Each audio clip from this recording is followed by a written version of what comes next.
The Bible in a year, day 40, Leviticus 10 and 11. Aaron's sons Nadab and Abihu took their censers, and putting incense on the fire they had set in them, they offered before the Lord unauthorized fire, such as he had not commanded. Fire therefore came forth from the Lord's presence and consumed them, so that they died in the Lord's presence. Moses then said to Aaron, "This is as the Lord said, through those near to me I will be sanctified. In the sight of all the people I will obtain glory." But Aaron said nothing. Then Moses summoned Mishael and Elzaphan, the sons of Aaron's uncle Uzziel, with the order, "Come carry your kinsmen from before the sanctuary to place outside the camp." So they drew near and carried them by means of their tunics outside the camp, as Moses had commanded. Moses said to Aaron and his sons Eleazar and Ithamar, "Do not dishevel your hair or tear your garments, lest you die and bring God's wrath also on the whole community, while your kindred, the rest of the house of Israel, may mourn for those whom the Lord's fire has burned up. You shall not go beyond the entrance of the tent of meeting, else you shall die, for the anointing oil of the Lord is upon you." So they did as Moses told them. The Lord said to Aaron, "When you are to go to the tent of meeting, you and your sons are forbidden by perpetual statute throughout your generations to drink any wine or strong drink, lest you die. You must be able to distinguish between what is sacred and what is profane, and between what is clean and what is unclean. And you must be able to teach the Israelites all the statutes that the Lord has given them through Moses." Moses said to Aaron and his surviving sons, Eleazar and Ithamar, "Take the grain offering, let other left over from the oblations to the Lord, and eat it beside the altar in the form of unleavened cakes, since it is most holy. You must eat it in a sacred place, because it is your and your sons' due from the oblations to the Lord. Such is the command I have received. The brisket of the elevated offering and the leg of the contribution, however, you and your sons and daughters may eat in a clean place, for these have been assigned to you and your children as your due for the communion sacrifices of the Israelites. The leg of the contribution and the brisket of the elevated offering shall be brought in the oblation of fat to be raised as an elevated offering before the Lord. They shall belong to you and your children as your due forever, as the Lord has commanded." Moses inquired closely about the goat of the purification offering and discovered that it has all been burned. So he was angry with the surviving sons of Aaron, Eleazar, and Ithamar, and said, "Why did you not eat the purification offering in the sacred place, since it was most holy? It has been given to you that you might remove the guilt of the community and make atonement for them before the Lord. Since its blood was not brought inside the sanctuary, you should have certainly eaten the offering in the sanctuary, as I commanded."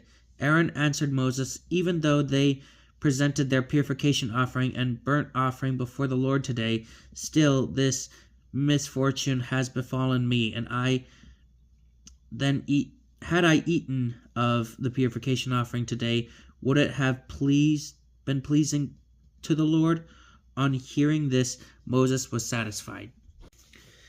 The Lord said to Moses and Aaron, "Speak to the Israelites and tell them, of all land animals, these are the ones you may eat. Any animal that has hooves you may eat, provided that it is cloven-hooved, and chews the cud. But you shall not eat any of the following from among those that only chew the cud, or only have hooves: the camel, which indeed chews the cud, but does not have hooves, and is therefore unclean to you; the rock hyrax, which indeed chews the cud, but does not have hooves, and is therefore unclean for you; the hare, which indeed chews the cud, but does not have hooves, and is therefore unclean to you, and the pig, which does indeed have hooves, and is cloven-footed, but does not chew the cud, and is therefore unclean for you. You shall not eat their meat, and you shall not touch their carcasses. They are unclean for you. Of the various creatures that live in the water, you may eat the following: whatever in the seas or in the river, whatever has both fins and scales you may eat. But of the creatures that swarm in the water, or of animals that otherwise live in the water, whether it in the sea or in the rivers, all those that lack either fins or scales are loathsome for you, and shall always be loathsome to you. Their meat you shall not eat, their carcasses you shall loathe. Every water creature that lacks fins or scales is loathsome for you. Of the birds, these you shall loathe. They shall not be eaten. They are loathsome: the griffin vulture, the bearded vulture, the black vulture, the kite, the various species of falcons, the various species of crows, the eagle owl, the kestrel, the long-eared owl, the various species of hawks, the little owl, the cormorant, the screech owl, the barn owl, the horned owl, the osprey, the stork, the various species of herons, the hoopoe, and the bat. The various winged insects that walk on all fours are loathsome for you. But of the various winged insects that walk on all fours, you may eat those that have legs jointed above their feet for leaping on the ground. Hence, of these you may eat the following: the various kinds of locusts, the various kinds of bald locusts, the various kinds of crickets, and various kinds of grasshoppers.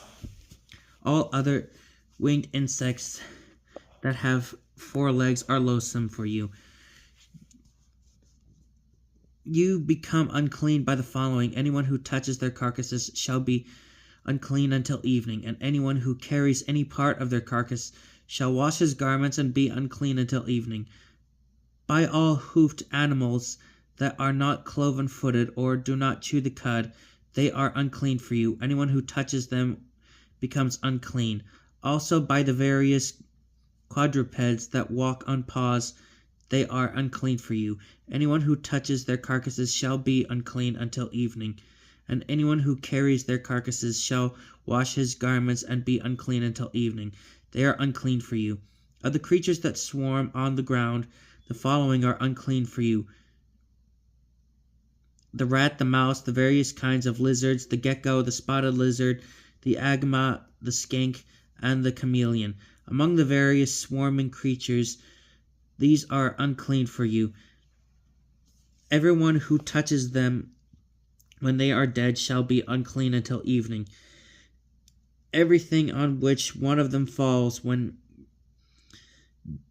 dead becomes unclean, including any article of wood, cloth, leather, or goat hair, any article which use can be made. It must be immersed in water and remain unclean until evening, when it becomes clean. Should any of these creatures fall into a clay vessel, everything in it becomes unclean, and the vessel itself you must break.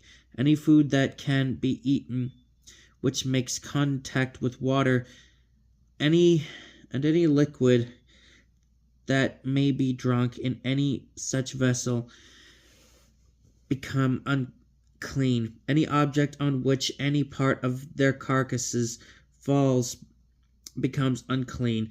If it is an oven or stove, this must be broken to pieces. They are unclean and shall always be unclean to you. However, a spring or cistern for collecting water remains clean, but whoever touches such an animal's carcass becomes unclean. If any part of their carcasses fall on any sort of grain that is to be sown, it remains clean. But if the grain has become moistened, it becomes unclean to you when any part of their carcasses falls on it. When one of the animals that you could otherwise eat dies of itself. Anyone who touches its carcass shall be unclean until evening.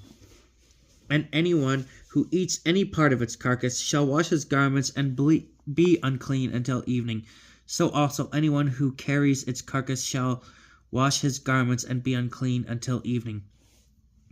All the creatures that swarm on the ground are loathsome and shall not be eaten, whether it crawls on its belly, goes on all fours, or has any legs. Any creature that swarms on the earth, you shall not eat them.